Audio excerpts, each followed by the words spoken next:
When we think of political issues, we tend to think of guns and butter, which is a shorthand way of talking about national security and economic policy issues. But they're not the only issues on our minds. Social issues concern us as well. Social issues refer to disputes over values. One social issue, slavery, nearly tore the country apart in the 19th century. Another social issue, alcohol, was the subject of a 20th century constitutional amendment that backfired. Rather than ushering in an era of sobriety, it opened the door to bootleggers, speakeasies, and gangsters. Social issues are divisive. They pit people against people. Think about the conflicts today over such social issues as immigration, charter schools, gun rights, legalization of marijuana, television violence and nudity, climate change, and discrimination of all kinds. Such disputes involve the question of what type of society the United States should aspire to be. As it happens, Americans are divided on that question. A recent Pew Research Center poll asked Americans whether they consider themselves to be liberal or conservative on social issues. As it turned out, Americans were split right down the middle.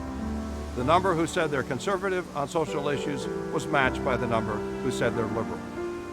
In previous sessions, we discussed several social issues, none more fully than discrimination, which was the focus of our session on civil rights and was talked about in other sessions as well.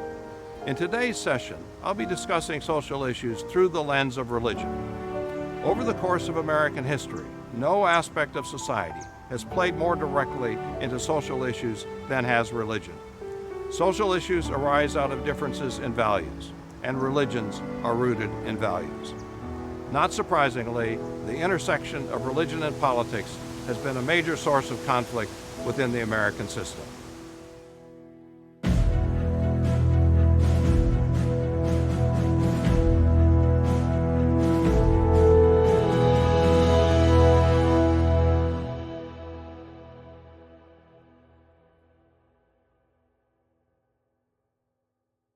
In the United States, religion plays a larger political role than it does in nearly every other Western democracy. One doesn't have to search far for the reason. Americans are a religious people. A Pew Research Center cross-national survey found that American respondents were far more likely than Italian, German, Spanish, or French respondents to say that religion is very important in their lives. Religion in America is at once uniform and diverse. It's uniform in the sense that the country is overwhelmingly Christian. It has the most Christians of any country.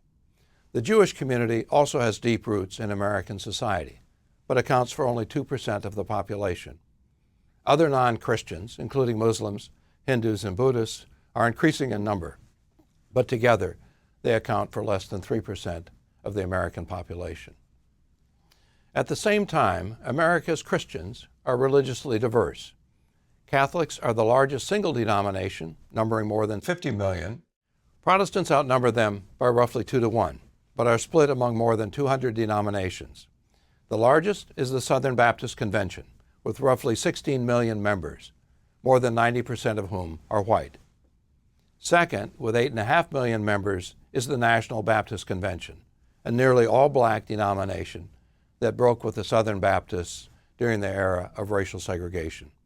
Both denominations are evangelical, meaning that they practice evangelism, the spreading of the gospel to others, and regard the Bible as the literal Word of God. Other Protestant faiths place less emphasis on evangelism and the Bible as a literal text. The largest of these so-called mainline Protestant religions is the United Methodist Church, with 8 million members. At one time, mainline Protestants were in the majority. Today, they're outnumbered by evangelicals. Religions differ in doctrine, a term that refers to how they instruct their followers on such things as the nature of the universe, the path to salvation, and the proper way to conduct their lives. The Catholic and Jewish religions, for example, stress the importance of good works, particularly in helping the poor, the sick, and the weak. Protestants also do so, but it's leavened by an emphasis on self-reliance, what the sociologist Max Weber called the Protestant ethic. And among Protestants, there's a split, with mainline denominations placing more emphasis on good works, the so-called social gospel, while evangelical denominations placed more emphasis on personal faith, the individual gospel. These differences in doctrine are not sharply defined, and even within each tradition, there's considerable variation. Nevertheless, they can affect how their followers respond to politics. For example, in a survey that asked Americans whether government should see to it that every person has a job and a good standard of living, Jewish and Catholic respondents, consistent with their religious doctrines, were most likely to agree, followed by mainline Protestants, with evangelical Protestants the least likely to hold that opinion. In this session, we'll examine the influence of religion on American politics, starting with religion's impact in the period before the Great Depression.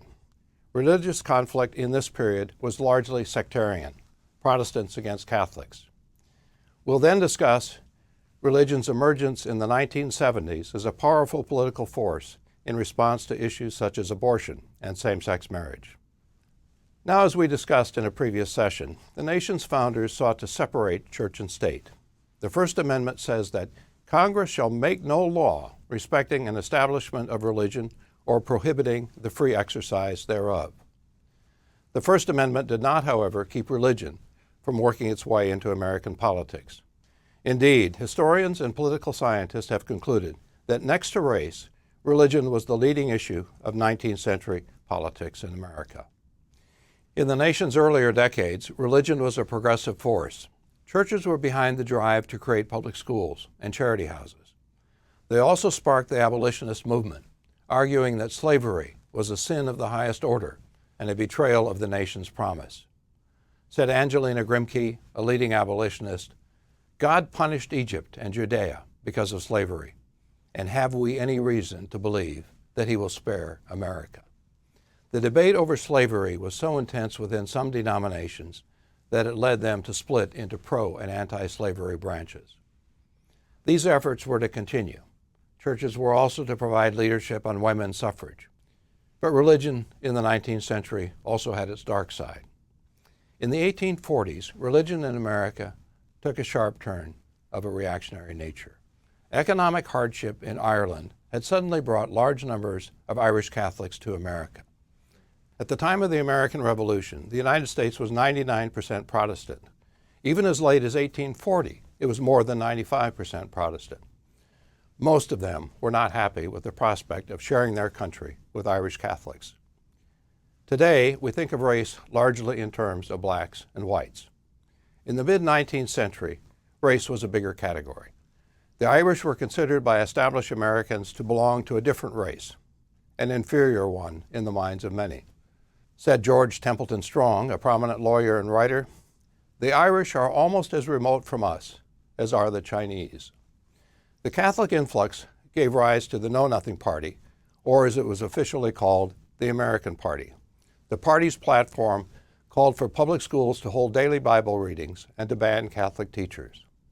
In the 1856 election, the American Party's presidential nominee, former President Millard Fillmore, attracted nearly 25% of the vote, the second highest third-party total in the nation's history.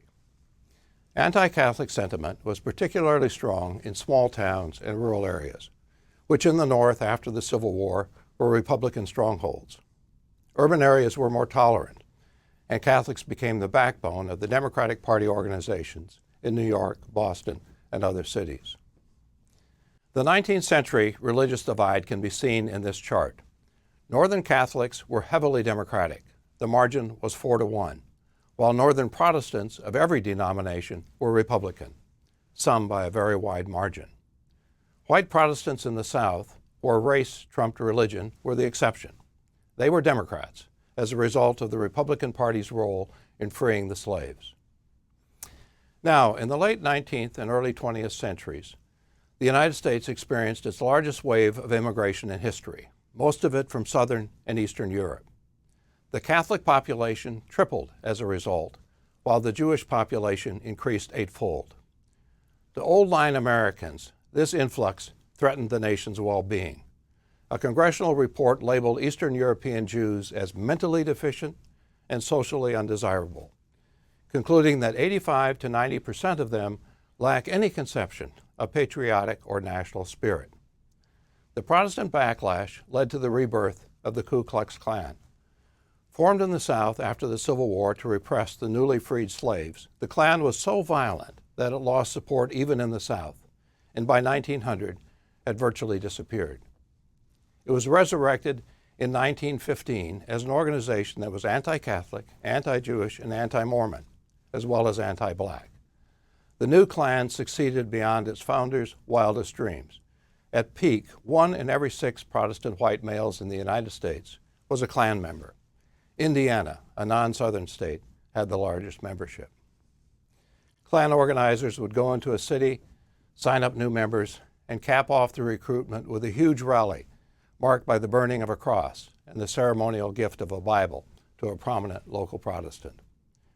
The Klan's political power was on full display at the 1924 Democratic National Convention when it blocked the presidential nomination of Alfred E. Smith, the governor of New York and a Catholic. The Klan's choice was one of its own, William McAdoo, who had been President Woodrow Wilson's Treasury Secretary and had married his daughter. McAdoo was backed by Democratic delegates from southern and rural states, while Smith had the support of delegates from northern urban states. Now, in those days, it took a 2/3 vote of the delegates to win nomination. The balloting went on for days, with neither Smith nor McAdoo reaching the threshold. Finally, they both withdrew, resulting in the nomination of a political unknown, John W. Davis, on the 103rd ballot. It was the longest party convention in U.S. history.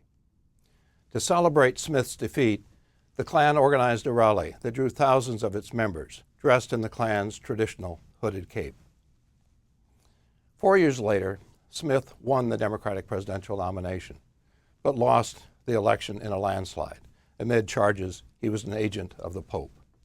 For the first time since the Civil War, Republicans carried the heavily Protestant states of Texas, Virginia, and North Carolina, and nearly swept the whole of the South. Religious bigotry was not confined to politics.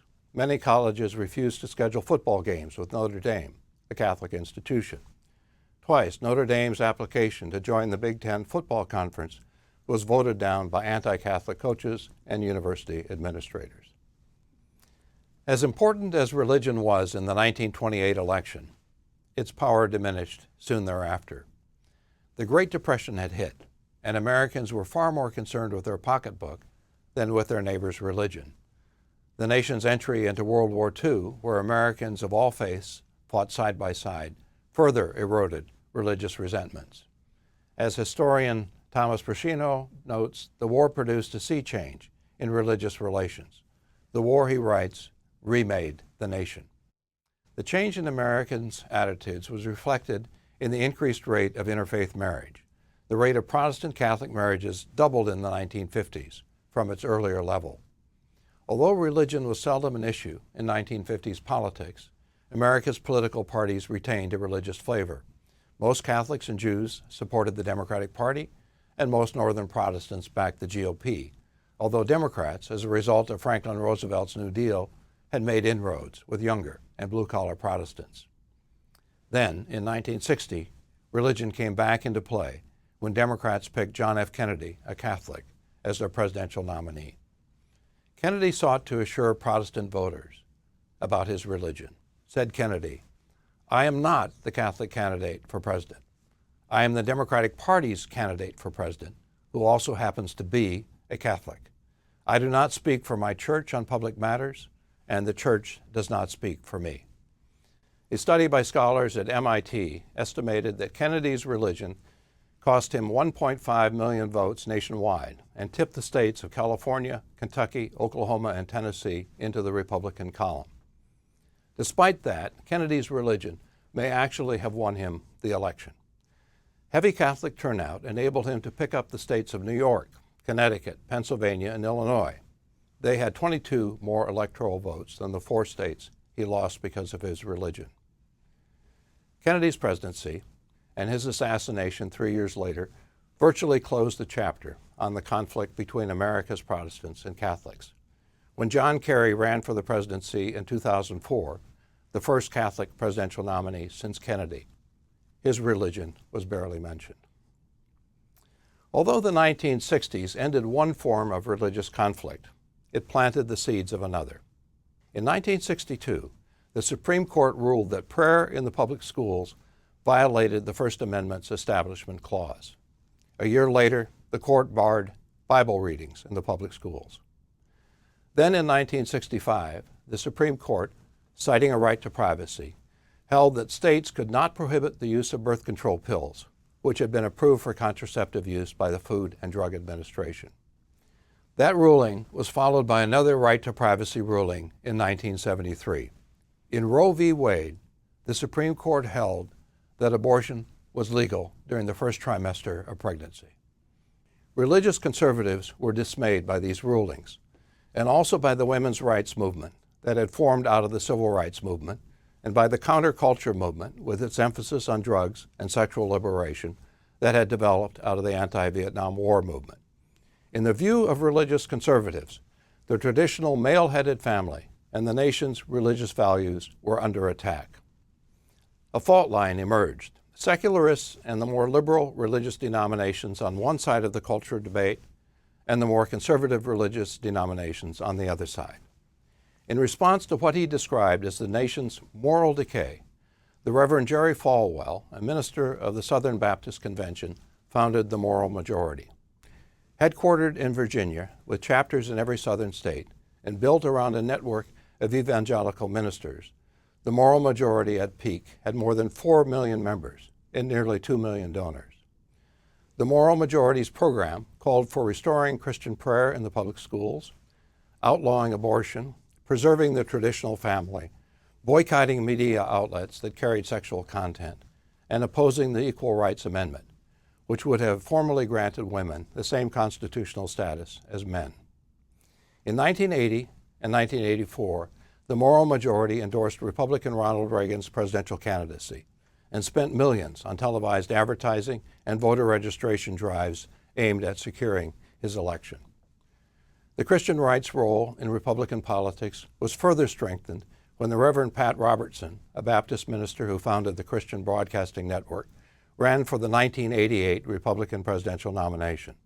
He lost, but ran strongly in the early contest and brought tens of thousands of evangelical Christians into the activist ranks of the Republican Party. Soon thereafter, Robertson created the Christian Coalition, with chapters in every state. By the mid-1990s, its members held leadership positions in a third of the state Republican Party organizations. Religious ferment after Roe v. Wade resulted in a denominational realignment. In the 1976 presidential election, evangelical Christians had divided their vote evenly between the Republican and Democratic presidential nominees. In 1980, Reagan's first election, more than 60% of evangelicals voted Republican.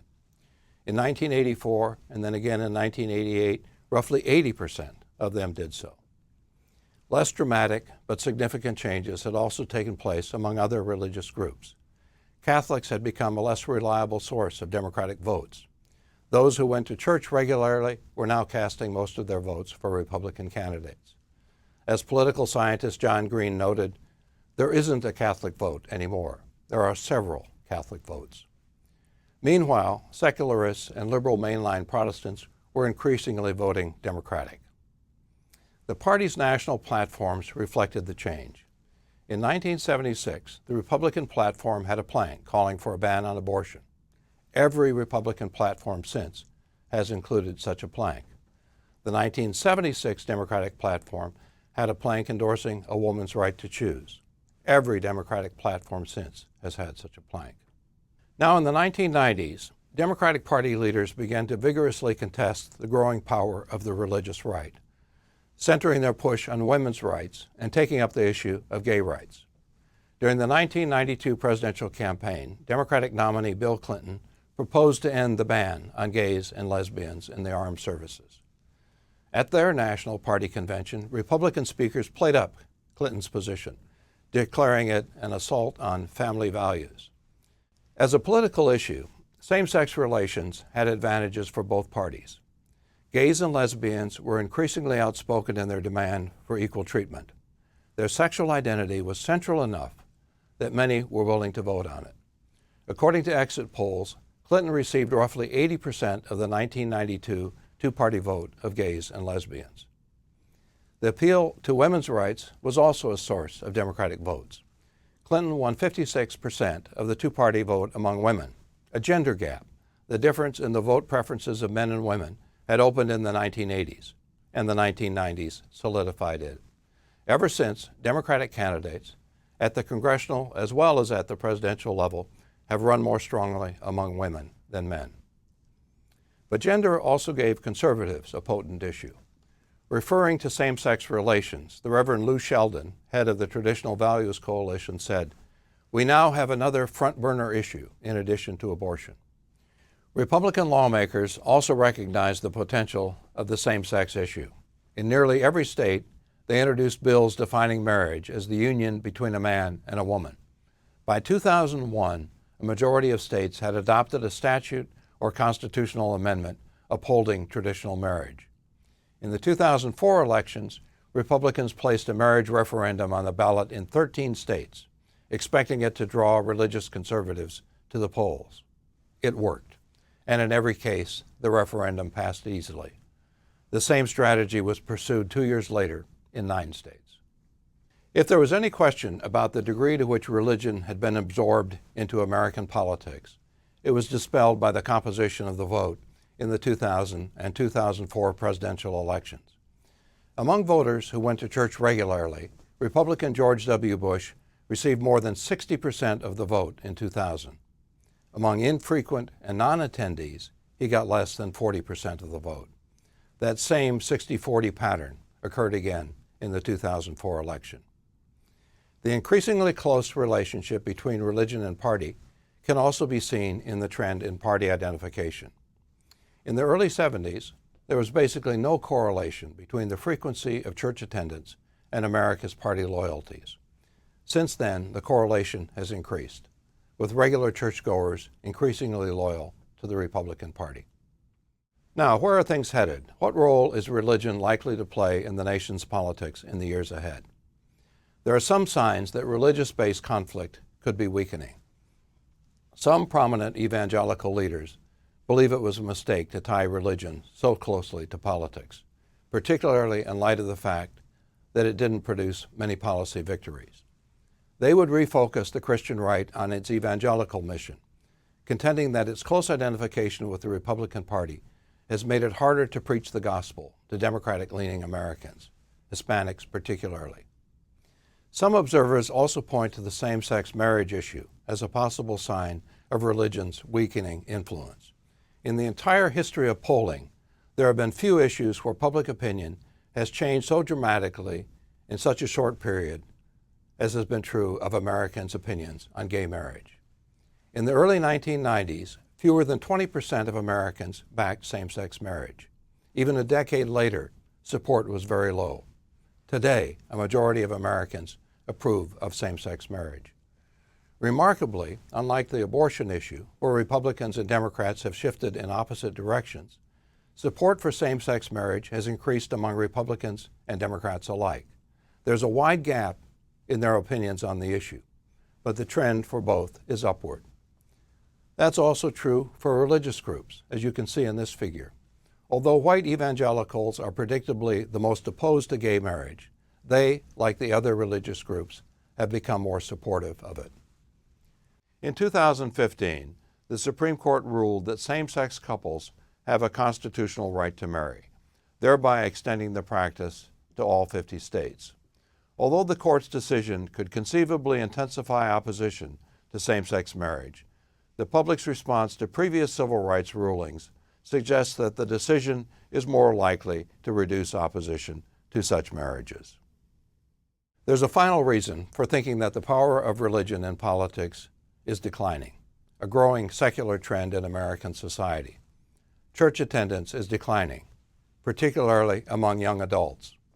In their book, American Grace, political scientists Robert Putnam and David Campbell examined 11 separate indicators of religious belief and behavior, and for each, young adults showed a greater decline in religiosity than older adults. The rise of religion in American politics occurred when religiosity was high. It's now weakening. In 1992, according to the Gallup poll, only 12% of Americans said religion was not at all important in my life. Today, the number is twice that. Respect for religious institutions has also declined. In a 1973 Gallup poll, 2/3 of Americans expressed a great deal or quite a lot of confidence in organized religion. Today, fewer than half do so. But even if religion is weakening as a political force, it's not going to go away anytime soon. The abortion issue by itself virtually guarantees it. In the 4 decades since Roe v. Wade, abortion issues have not changed much in the aggregate. The proportions of pro-life and pro-choice Americans today are roughly the same as they were in the 1970s. What's different today is how these opinions align with Americans' partisanship. As you can see in this figure, Republicans have become increasingly anti-abortion, while Democrats have moved in the opposite direction. Republicans and Democrats are now far apart, polarized on the abortion issue. Religion is a component of the party realignment we discussed earlier in the course. Today's party coalitions are markedly different than they were at a time when Catholics were reliably Democratic and Protestants reliably Republican. Differences in religious belief about personal morality, the nature of the family, the need for religious observance, and the like, count for more than religious labels when it comes to Americans' party loyalties. As Putnam and Campbell write, how religious a person is has become more important as a political dividing line than which denomination he or she belongs to. That observation was borne out in the 2012 election. The Republican candidate, Mitt Romney, was the first Mormon to win presidential nomination.